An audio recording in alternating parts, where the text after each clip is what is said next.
Supreme court के हालिया निर्देश जिसमें दिल्ली एनसीआर के सभी स्ट्रीट डॉग्स को शेल्टर होम में भेजने को कहा गया। इस निर्देश ने एक मास प्रोटेस्ट को जन्म दे दिया है। आम नागरिकों से लेकर मशहूर हस्तियों तक कई लोगों ने इस फैसले पर चिंता व्यक्त की है।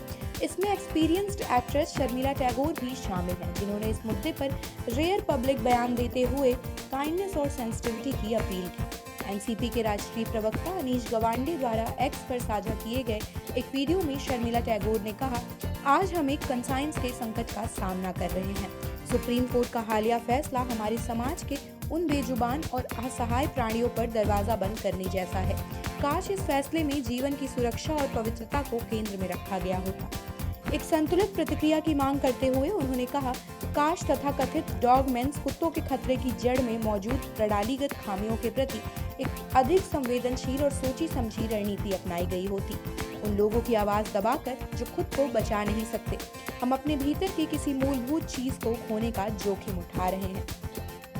उन्होंने सरकार के इस आदेश पर रिकंसिडरेशन करने की अपील की और कहा, सिंपैथी के बजाय एक्सपीरियंस को प्रायोरिटी देने की ये प्रवृत्ति बहुत नुकसानदेह साबित हुई है। मुझे उम्मीद और विश्वास है कि सुप्रीम कोर्ट न्याय में निहित एक बेहतर संतुलन तलाशने की कोशिश करेगा।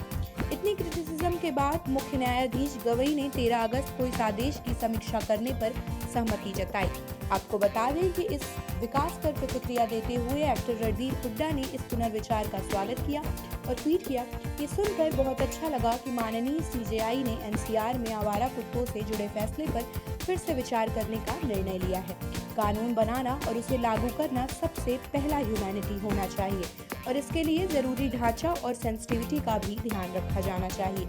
उन्होंने इस मुद्दे की जटिलता को स्वीकार करते हुए कहा, क्या आवारा कुत्ते हमारी सामूहिक मानवीय जिम्मेदारी हैं? हाँ। क्या वे कभी कभी खतरा बन सकते हैं? हाँ। मैं जानवरों से प्यार करता हूँ, लेकिन अगर किसी परिवार ने रेबीज या सीरियस चोट के कारण अपने क्लोज वन को खो दिया है तो क्या मैं इसे सही ठहरा पाऊंगा? नहीं। रणदीप ने बड़े पैमाने पर कुत्तों को पकड़कर रखने के विचार का विरोध किया। इसे ना तो नेचुरल और ना ही ह्यूमन सॉल्यूशन बताया। इसके बजाय उन्होंने लॉन्ग टर्म रणनीति जैसे बड़े पैमाने पर चक्रीय नसबंदी और आक्रामक झुंडों के लक्षित पुनर्वास की वकालत की। साथ ही उन्होंने लोगों से गोद लेने की अपील भी की। शर्मिला टैगोर की हालिया फिल्म पुरातन एक बंगाली ड्रामा है जो अप्रैल में रिलीज हुई थी।